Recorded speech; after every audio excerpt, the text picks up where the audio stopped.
Hello friend, this is Vikas Pandey and welcome to easytutsforyou.com। आज के इस ट्यूटोरियल में हम देखेंगे थ्रेड के लाइफ साइकिल के बारे में। हमने देखा पिछले वीडियो में कि किस तरीके से हम थ्रेड बना सकते हैं जावा में। आज हम देखेंगे कि जब हम एक थ्रेड बनाते हैं तो वो टास्क कंप्लीट करने के बाद डेज स्टेट में चले जाता है। मीन्स थ्रेड जो होता है वो कई स्टेट से होकर पास होता है। तो आज हम उन स्टेट्स के बारे में देखेंगे।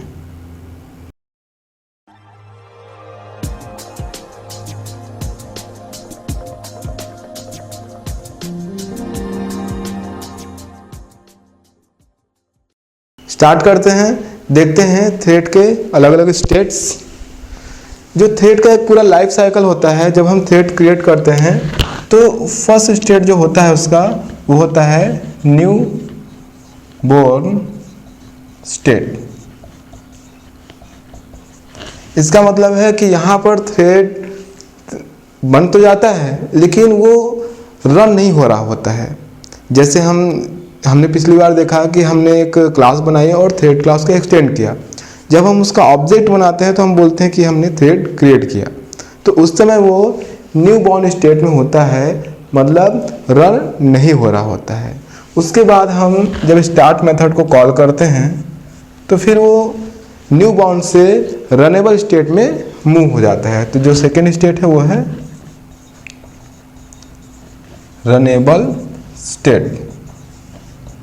यहाँ पर ये याद रखना है कि रनेबल स्टेट में मूव होता है, मीन्स वो रन करने के लिए तैयार होता है। इसे रेडी स्टेट भी कहते हैं, लेकिन रन नहीं हो रहा होता है।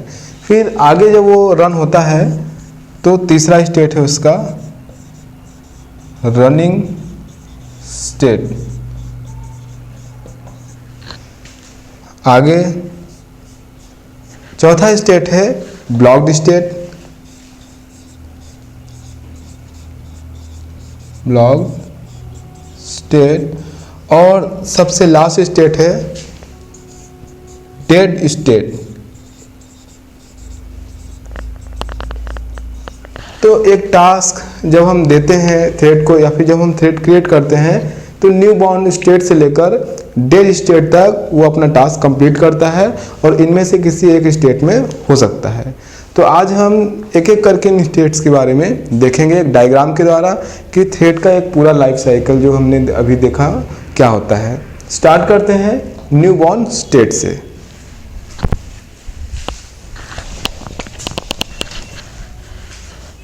फर्स्ट स्टेट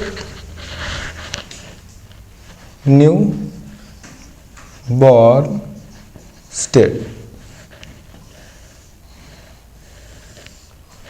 जब भी हम न्यू थ्रेड क्रिएट करते हैं, न्यू थ्रेड, तो ये इस स्टेट में होता है न्यू बॉर्न स्टेट। इसका मतलब ये है कि जैसा हमने पिछली बार देखा कि मान लीजिए हमने एक क्लास बनाया था पिछली बार, क्लास माई क्लास, और एक्सटेंड किया था थ्रेड क्लास को, और उसके बाद वहाँ पर हमने रन मेथड को इम्प्लीमेंट किया था, पब्लिक वाइड रन। इस तरीके से हमने वहाँ पर एक थ्रेड बनाया था।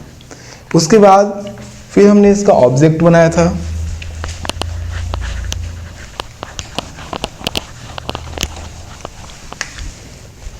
कुछ इस तरीके से माई क्लास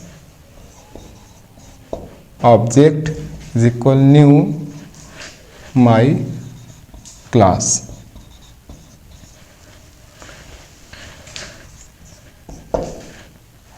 तो यहाँ पर इस तरीके से जब हम ऑब्जेक्ट बनाते हैं तो ये थ्रेड न्यू बॉर्न स्टेट में होता है। मतलब थ्रेड तो क्रिएट हो जाता है लेकिन इस समय वो रन नहीं हो रहा होता है। इसे हम न्यू बॉर्न स्टेट कहते हैं, न्यू बॉर्न स्टेट। अब इसके बाद हम यहाँ पर इसके साथ स्टार्ट मेथड यूज़ कर सकते हैं या फिर यूज़ कर सकते हैं स्टॉप मेथड। जैसा कि हमने पिछली बार लिखा था इस तरीके से obj dot start. Start method call करते ही ये रनेबल स्टेट में मूव हो जाता है। तो इस तरीके से जो न्यू बॉर्न हमारा थ्रेड होता है या न्यू बॉर्न स्टेट में जब थ्रेड होता है तो वहाँ पर हम दो मेथड का यूज़ कर सकते हैं।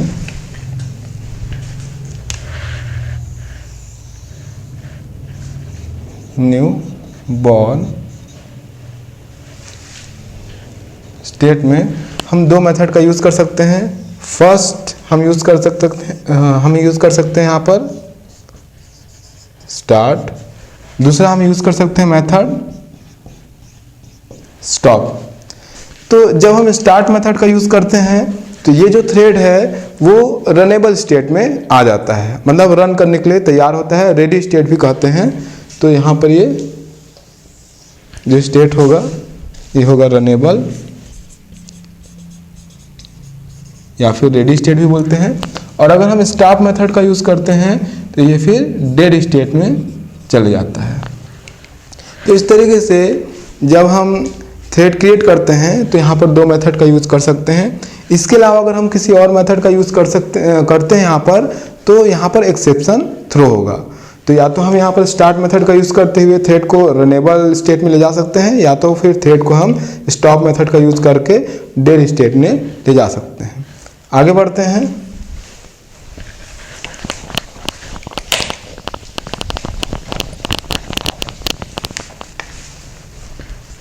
यहाँ पर अगर हम स्टार्ट मेथड का यूज़ करते हैं तो थ्रेड रनेबल स्टेट में आ जाता है।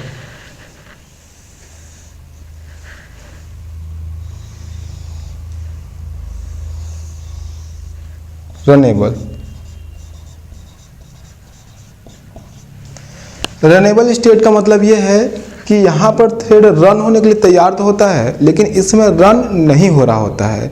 इसका मतलब है एक से अधिक थ्रेड मान लीजिए हमारे प्रोग्राम में है, मल्टी थ्रेड प्रोग्राम में, तो ये एक क्यू में होते हैं।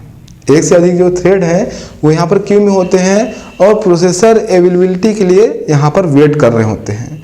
मान लीजिए हमारे पास थ्रेड T1, T2, T3 इस तरीके से हैं, हमने यहाँ पर क्रिएट किया हुआ है। तो जैसे ही हम स्टार्ट मेथड का यूज़ करते हैं वो क्यू में आ जाते हैं और प्रोसेसर के लिए यहाँ पर वेट करते हैं। फिर शेड्यूलर द्वारा जब इन्हें टाइम दिया जाता है, एक टाइम स्लाइस इनके बीच में डिवाइड किया जाता है, तो जब इनको टाइम मिलता है या इनको टाइम दिया जाता है तो ये प्रोसेसर पर यहाँ पर रन होते हैं, मतलब रनिंग स्टेट में आ जाते हैं। तो नेक्स्ट है रनिंग स्टेट। रनिंग स्टेट, तो ये जो यहाँ पर मैंने एक स्क्वायर में बनाया हुआ है, आप देखेंगे रनेबल और रनिंग। तो ये जो थ्रेड होता है जो इसको टाइम स्लाइस मिला होता है उतने टाइम स्लाइस में एग्जीक्यूट होता है, उसके बाद वापस फिर से क्यू में आ जाता है। क्योंकि ये कॉन्करेंटली रन होते हैं तो जो अगला थ्रेड वेट कर रहा होता है फिर वो रनिंग स्टेट में आ जाता है। तो इस तरीके से ये प्रोसेस चलता रहता है, रनेबल से रनिंग और रनिंग से रनेबल। तो अगर जो थ्रेड्स हैं उनकी प्रायोरिटी समान है तो ये शेड्यूल इस तरीके से होते हैं यहाँ पर कि 1 by 1 रहते हैं, मतलब फर्स्ट कम फर्स्ट आउट। पहले जो थ्रेड रहता है वो पहले यहाँ पर एग्जीक्यूट होता है थोड़ी देर के लिए, फिर वापस से वो क्यू में आ जाता है। फिर उसके नेक्स्ट वाला जो थ्रेड है समान प्रायोरिटी में वो यहाँ पर रन होता है, उसके बाद वो फिर से रनेबल स्टेट में आ जाता है। मतलब राउंड रॉबिन फैशन में ये एग्जीक्यूट यहाँ पर होते रहते हैं। इनको जो टाइम स्लाइस डिवाइड होता है, जो भी इनको टाइम स्लाइस मिला होता है। तो यहाँ पर ये स्टेट होंगे न्यूबॉर्न के बाद स्टार्ट, उसके बाद रनिंग और रनेबल। यहाँ पर जो थ्रेड रन हो रहा होता है एक टाइम स्लाइस ख़त्म होने के बाद वो अपना कंट्रोल छोड़ देता है, वापस से क्यू में आ जाता है। अगर हम चाहें तो यील्ड मेथड का यूज़ करते हुए भी ये कर सकते हैं। यील्ड मेथड, अगर हम यील्ड मेथड का यूज़ करते हैं तो जो रनिंग होता है उस समय थ्रेड रन हो रहा होता है वो अपना कंट्रोल छोड़ के वापस से रनेबल स्टेट में आ जाता है, मतलब क्यू में आ जाता है। और जो नेक्स्ट थ्रेड होता है जो कि इस समय वेट कर रहा होता है प्रोसेसर के लिए, वो वहाँ पर रनिंग स्टेट में आ जाता है। अब आगे बढ़ते हैं। रनिंग स्टेट में यानी कि जबकि थ्रेड रन हो रहा होता है हम वहाँ पर भी चाहे तो स्टॉप मेथड का यूज़ करके उसे डेड स्टेट में ले जा सकते हैं। जैसा कि शुरू में हमने देखा कि न्यूबॉर्न थ्रेड है, वहाँ पर स्टार्ट मेथड का यूज़ करेंगे तो रनेबल स्टेट में आ जाएगा। तो अगर हम वहाँ पर स्टॉप मेथड का यूज़ करते हैं स्टॉप, तो उस समय थ्रेड यहाँ पर डेड स्टेट में आ जाता है।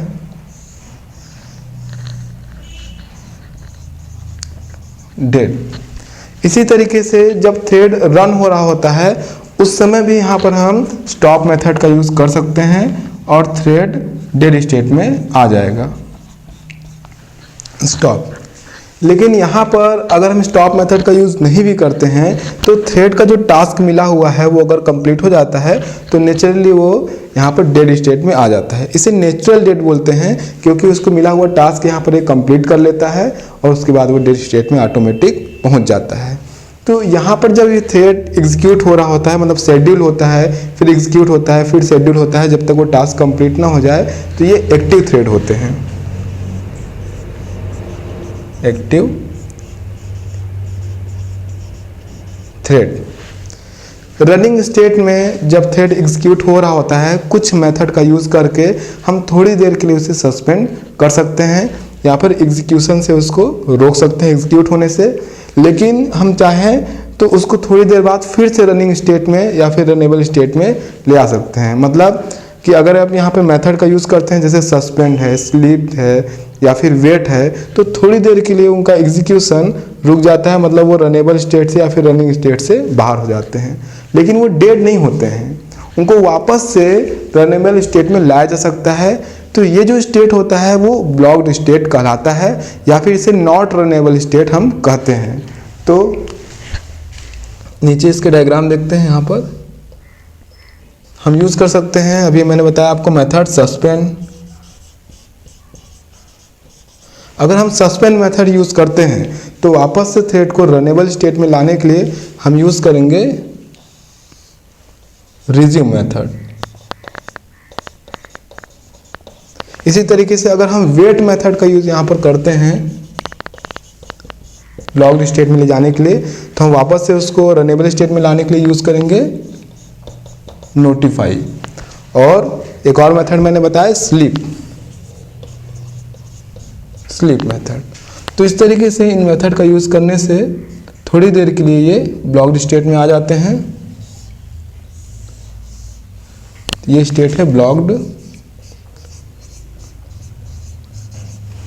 यहाँ पर ब्लॉक्ड स्टेट में हमको ये ध्यान देना है कि ब्लॉक्ड स्टेट में जो थ्रेड होते हैं वो डेड नहीं होते हैं। इसका मतलब वापस से उन्हें रनेबल स्टेट में लाया जा सकता है, उनका एग्जीक्यूशन फिर से स्टार्ट हो जाता है, मतलब कंटिन्यू होता है। जैसे मान लीजिए कि एक थ्रेड रन हो रहा है और एक लूप है उसके अंदर जो कि 5 तक की वैल्यू प्रिंट कराएगा। वो 2 बार रन हुआ और मैंने स्लीप मेथड का यूज़ करके उसे ब्लॉक्ड स्टेट में डाल दिया। तो वो जब वापस से समय उसका कंप्लीट हो जाएगा, जो स्लीप मेथड है यहाँ पर एज आर्गूमेंट मिली सेकेंड में टाइम दिया जाता है, उतने मिली सेकेंड कम्प्लीट होने के बाद ऑटोमेटिकली वो रनेबल स्टेट में आ जाता है। तो वापस से वो रनेबल स्टेट में आएगा और 2 संख्या वो प्रिंट किया हुआ है उसने लूप की, तो आगे से वो कंटिन्यू करेगा 3 से। तो यहाँ पर थोड़ी देर के लिए वो ब्लॉक होता है लेकिन डेड नहीं होता, वापस से वो रनेबल स्टेट में लाया जा सकता है। इसी तरीके से सस्पेंड मेथड का यूज़ भी कर सकते हैं, हम वेट मेथड का भी यूज़ कर सकते हैं। इनके बारे में हम डिटेल में आगे देखेंगे। ब्लॉक्ड स्टेट में भी हम यहाँ पर स्टॉप मेथड का यूज़ करते हुए डेड स्टेट में ले जा सकते हैं थ्रेड को। तो यहाँ भी हम स्टॉप मेथड का यूज़ करेंगे अगर ये डेड स्टेट में चले जाएगा। स्टॉप। तो ये जो थ्रेड है किल्ड थ्रेड। तो यहाँ पर जो आप डायग्राम देख रहे हैं ये पूरा डायग्राम एक थ्रेड के लाइफ साइकिल का है, जहाँ पर न्यूबॉर्न, रनेबल, रनिंग, ब्लॉक्ड और डेड ये स्टेट है। यहाँ पर अलग अलग मेथड्स को मैंने बताया और ये बताया कि किस तरीके से ये अलग अलग स्टेट से होकर पास होते हैं। ध्यान देने वाली बात यह है यहाँ पर कि जो एक थ्रेड होता है वो किसी भी स्टेट में स्टॉप मेथड का यूज़ करते हुए डेड स्टेट में ले जाया जा सकता है। जैसे न्यू बॉर्न स्टेट में है तो वहाँ भी स्टॉप मेथड का यूज़ करने पे ये डेड स्टेट में चले जाएगा। अगर थ्रेड रन हो रहा है, रनिंग स्टेट में है, तो वहाँ भी स्टॉप मेथड का यूज़ करने पे ये डेड स्टेट में चले जाएगा। और इसी तरीके से अगर वो ब्लॉक्ड स्टेट में है तो वहाँ भी स्टॉप मेथड का यूज़ करने पर ये डेड स्टेट में चला जाएगा। इसे हम प्री मैच्योर डेड बोलेंगे अगर हम स्टॉप मेथड का यूज़ करते हुए उसे डेड स्टेट में ले जाते हैं। लेकिन अगर थ्रेड ऑटोमेटिकली अपना टास्क कंप्लीट करने के बाद रनेबल और रनिंग स्टेट में होता है, और टास्क कंप्लीट करने के बाद ऑटोमेटिकली डेड स्टेट में चले जाता है। जब उसके अंदर जो रन मेथड है, उसके अंदर जो हमने टास्क दिया है, कोड किया है, वो कंप्लीट हो जाता है, तो ये नेचुरल डेड कहलाती है। तो आज के इस वीडियो में हमने देखा थ्रेड के लाइफ साइकिल के बारे में, उसके अलग अलग स्टेट्स के बारे में।